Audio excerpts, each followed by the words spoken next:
emergency podcast again. 2 in a week. This time, an evening emergency podcast. Had to come back downstairs from bed, get dressed again, and fire up the podcast. Why are we here? Miguel Rojas, El Capitan, traded to the Los Angeles Dodgers. We're going to cover all of the reaction to the trade and what it means to the Miami Marlins in 2023. All on today's show. You are Locked On Marlins, your daily podcast on the Miami Marlins. Part of the Locked On Podcast Network, your team every day.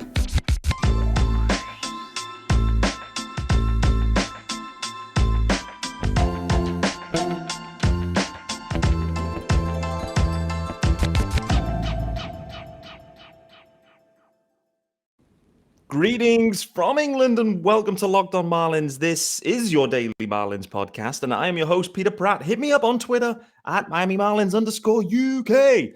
Thanks for making Locked On Marlins your first listen, your second listen, your last listen of the day. It depends when you get your pods. It's almost midnight here in the UK, but me and the UK GOAT, Sean Barrett, are back on the mics. We had to. The news drops. Rumors were circulating and then Rojas traded to the Los Angeles Dodgers. Sean Barrett, first off, how are we doing, brother? Not too bad, Pete. First you wake me up before I finish my coffee. Now you're grabbing me while after a few beers. So could be interesting. Absolutely, mate. Well, listen, if you pass out, we know why. Hope you enjoy that beer as things go. I'm on dry Jan, so I don't have those problems. But I was actually in bed and just about to turn the lights off. But the news drops. We saw. First off, the reports to say the Dodgers are deep in discussions regarding Miguel Rojas, and then pretty much like 5 minutes later, Craig Mish, our man, reporting per sources that a deal has effectively been agreed, and it's a 1-for-1 deal, it seems. But first off, Sean, before we get into the player coming back from the Dodgers, just your immediate reaction that Miguel Rojas, the longest tenured Marlin, he's been through it all, has been traded before the final year of his deal, coming off a second place in the Gold Glove Awards at shortstop. Immediate reaction on Miggy Rowe. Not a huge surprise, if I'm being honest. I'm surprised by how quickly it occurred. There was a slight bit of news. It interrupted my day. I went onto Twitter, and all of a sudden the deal's done. For me, being the last tenured person on the Miguel Rojas for the Marlins shortstop position, Island. A little bit of disappointment, maybe. I don't know. I think there's still value there. I think the fact that the Dodgers are after him proves that there's value there. But for me, the return is a positive return. I think depending on how the season went going forwards, and at the moment with the team as it is built, there isn't a lot of excitement as far as playoff sort of potential. He was probably going to get traded at the deadline anyway. Yeah. So to get a return, and we'll get into that, of what they got, I think it's a positive trade. And I think there are further reaching consequences of this trade occurring, which, again, I'm pretty sure we're going to get into. We're definitely going to get into it, no doubt. Like you said, this has come quickly. In many ways, the news has come quickly. I sensed, as the listeners will know, as soon as the Gene Segura move was made, for me, that was a clear indication that the Marlins were thinking about going in a different direction through the middle infield. And we'll wait to see, is Gene Segura going to take over shortstop duties? Is Jazz Chisholm Jr. going to take over shortstop duties? Everything I've been seeing from the Marlins this offseason has been really focused in on pumping up Jazz. All of their content has been really centered around Jazz Chisholm Jr. He obviously was out there saying about Great Britain, I'm playing shortstop. He didn't even say what country he's playing for, just that he's playing shortstop. And we knew that that's the desire that Jazz has. The Marlins are deciding to build around Jazz Chisholm Jr., and it's the right move. He's a superstar, and the Marlins should be building around Jazz Chisholm Jr. We'll wait to see on that. But, Sean, what about a favorite moment of yours from Miggy Rowe? He's been with the organization for years. Is there anything that particularly stands out when you think back of Miguel Rojas and a particular moment or a game or a home run or a play, anything? The one thing that Rojas has always meant to me is just a player that has extended his ability to play baseball through effort. Mm. When in the early days of his time with the Marlins, there was a little battle between him and JT Riddle, if anybody remembers that name. Yeah. And these were two defensive kind of aspect guys without much of a bat. And Miguel has always been that guy that just through effort alone has been able to make a Major League Baseball career. And he's going to be on the Dodgers next year. So he's genuinely going to have a potential to play meaningful games through into the playoffs and potentially compete for a World Series. And Yeah. this guy that back when he was first with the Marlins and when they traded for him from, I think it was the Dodgers originally. It was. Oh, It was. He was a Dodger. he was this kind of quad A player, this kind of guy that may or may not make it. And all of a sudden, he's had a genuine major league career and now has a chance to succeed at the grand stage. And for me, that is how I will remember him. I have previously worn number 19 when I play baseball because of that reason that effort alone can get you to the promised land.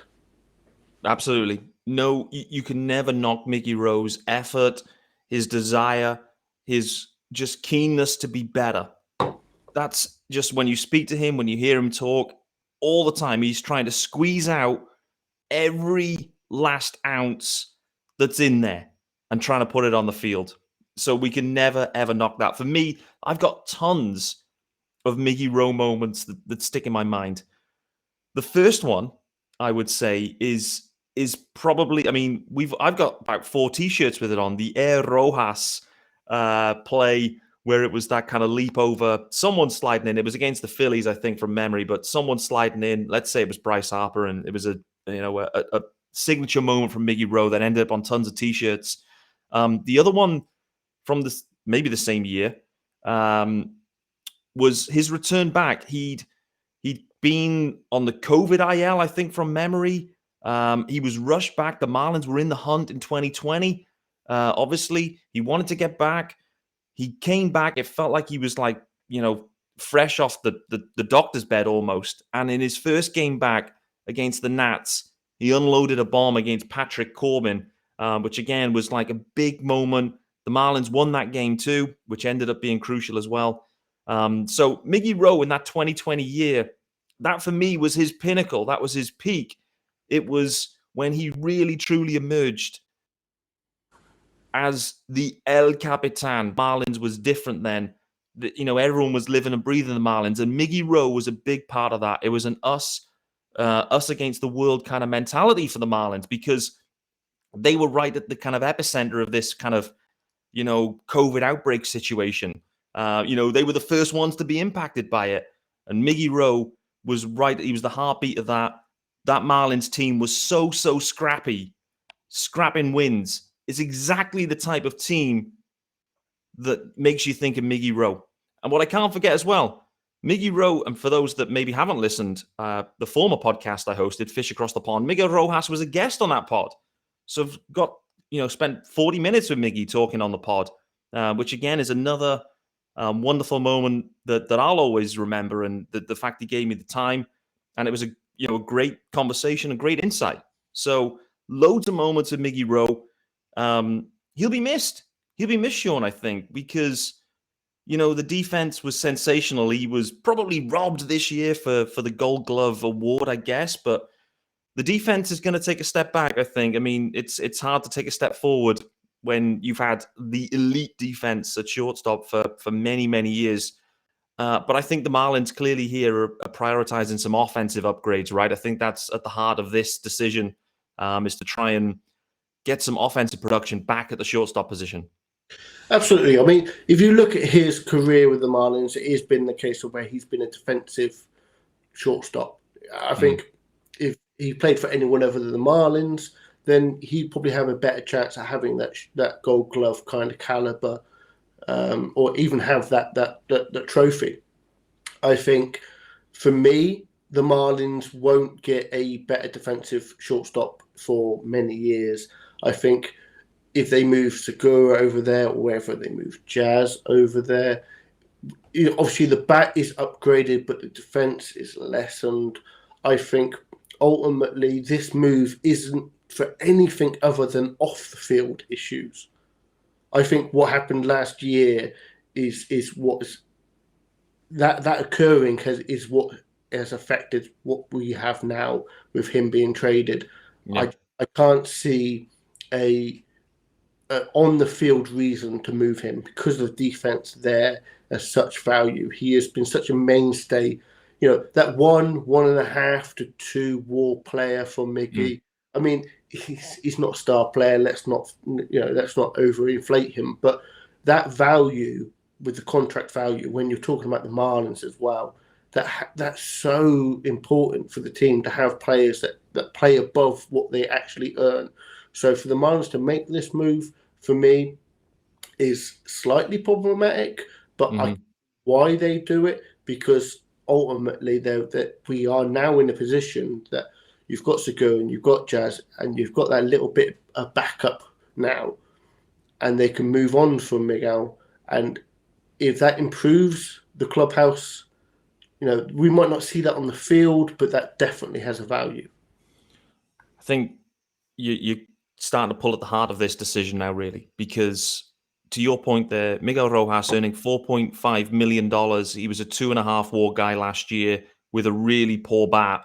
Let's even say the bat kind of half comes back to what it was in 21 or 2020.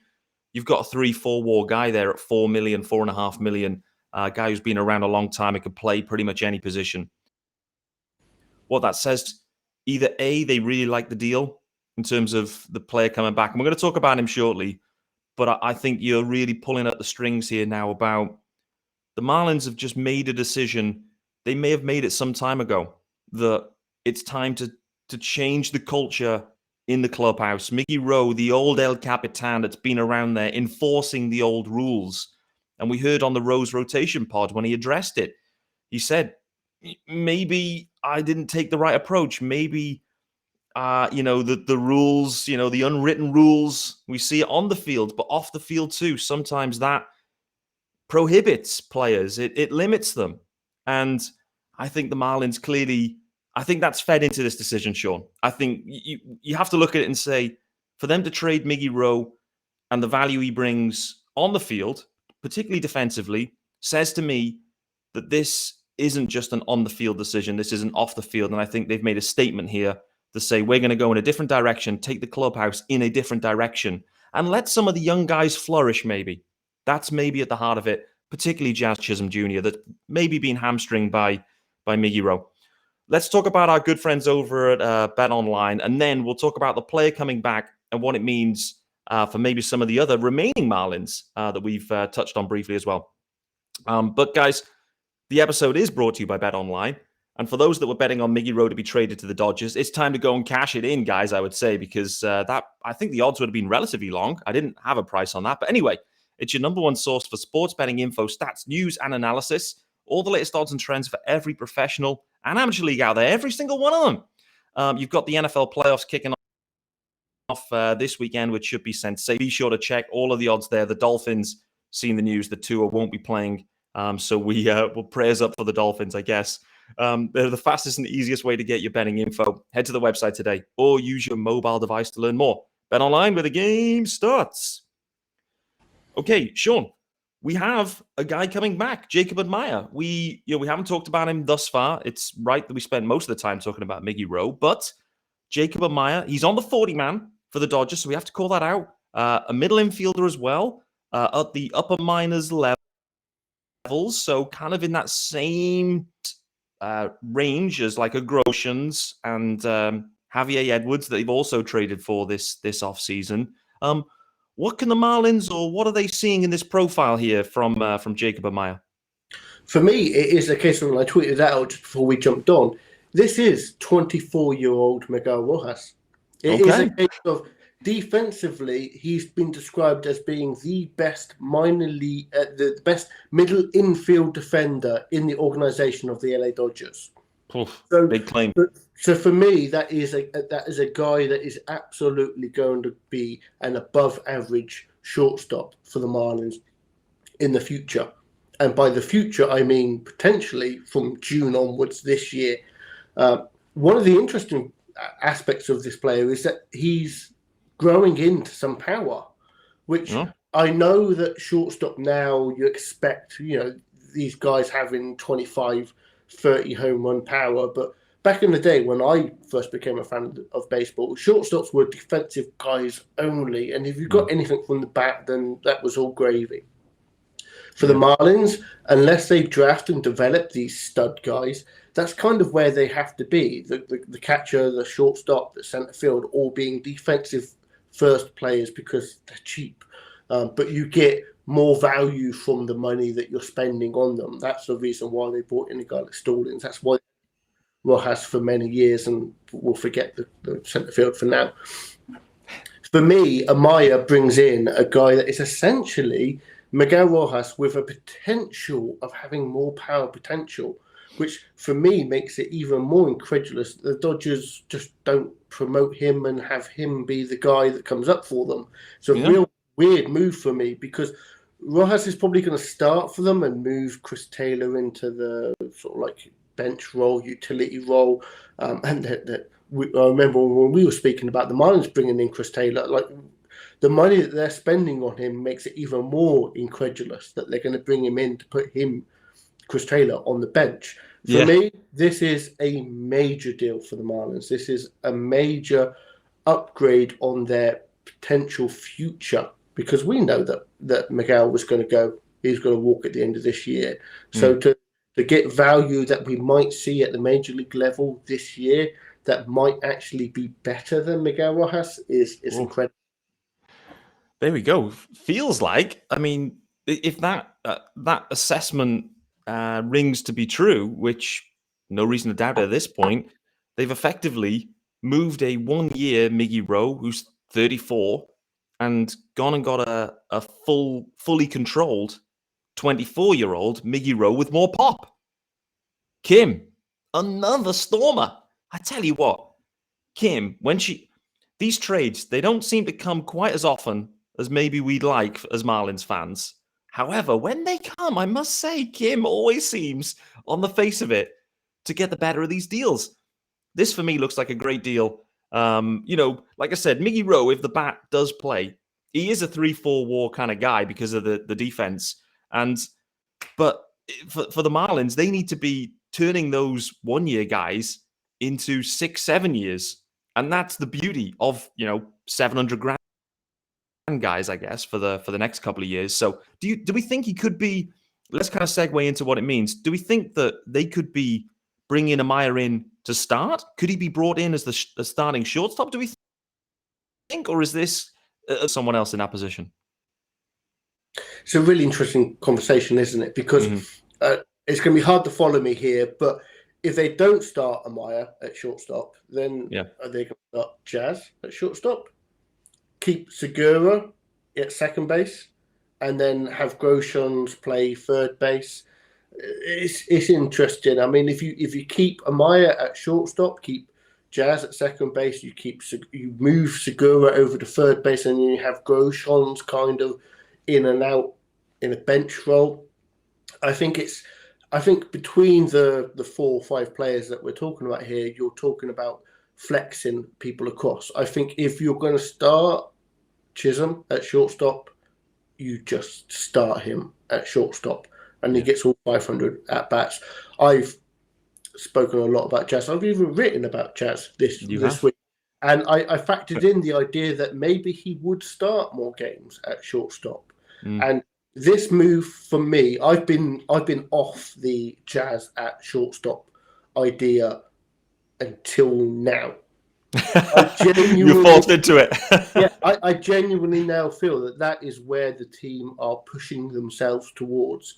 Yeah. And I think Jazz will now, as it stands, play more games at shortstop than any other player for the Marlins.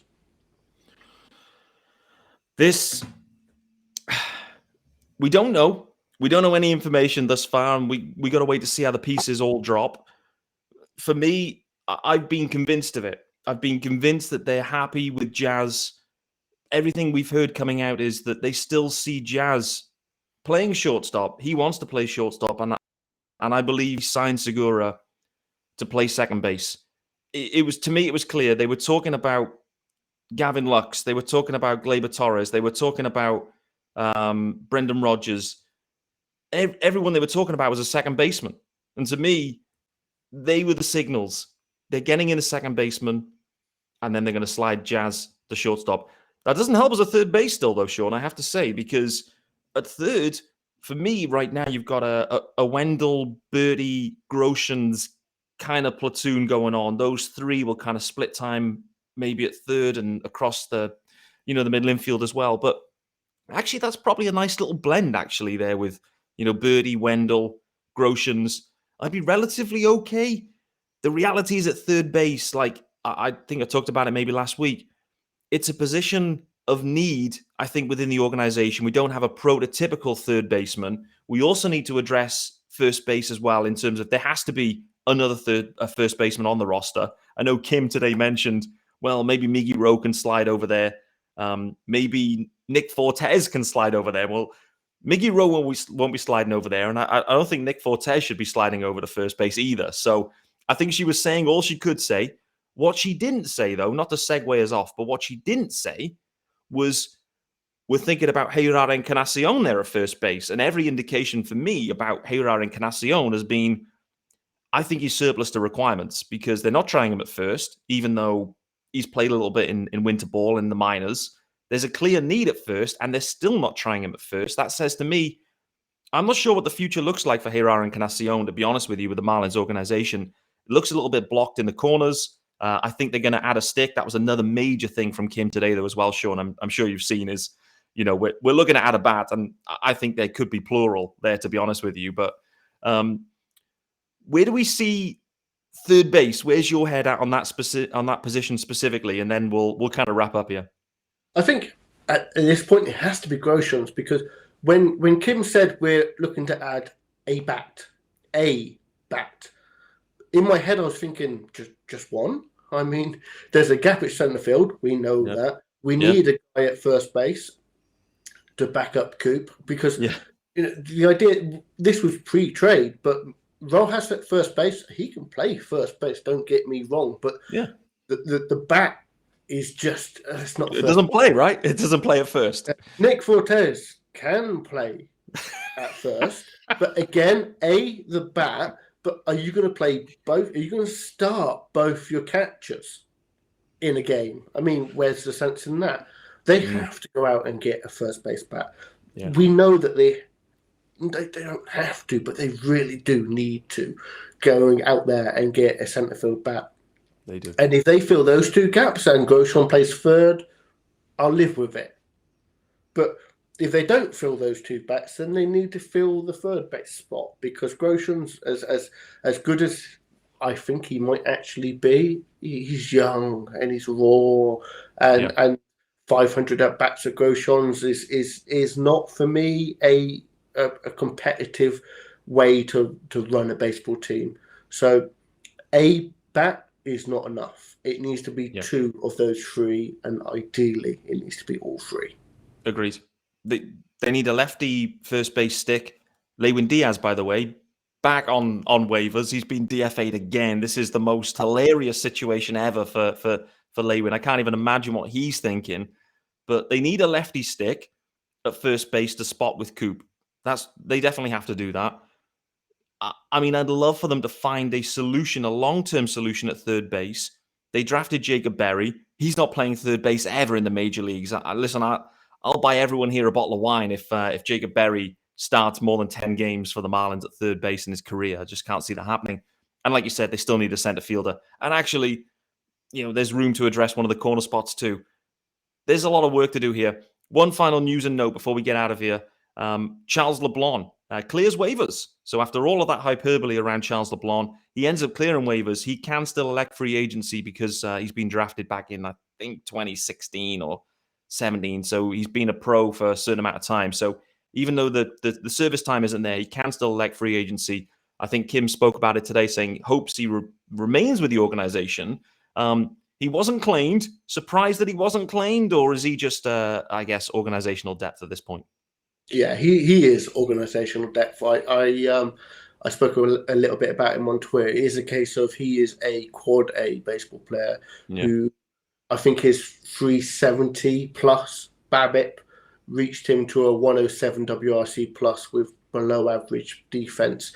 He is quite literally organizational depth. He's a guy that he'll come up every year. Any team he's on, he'll come up. There'll be injuries, there'll be movement, and he'll get some time at the major league level.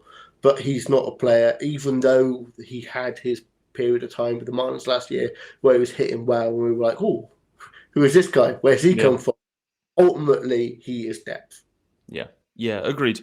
Wait to see what happens with LeBlanc. Wait to see what happens with Lewin Diaz. What we know for certain, Miguel Rojas traded to the Los Angeles Dodgers. In return, Jacob Amaya back, effectively a 10-year younger player with full control, and also needs to be on the 40-man. So that's something we haven't got into today, but to call out the fact that the 40-man is full, they still need to add Johnny Cueto to the 40-man. Miggy Rowe will be coming off, but Amaya will be coming on. Thus, they still need to clear one spot to get that deal done and official for Johnny Cueto. So, with that being said, buckle up, eyes emojis. It's Locked On Marlins emergency podcast, just approaching midnight on Wednesday, the 11th of Jan. This episode will drop imminently, immediately. Thanks for making Locked On Marlins your first listen of the day or last listen. I appreciate it, guys. I appreciate Sean Barrett, as always, for hopping on in our time of need. I'll be back very soon.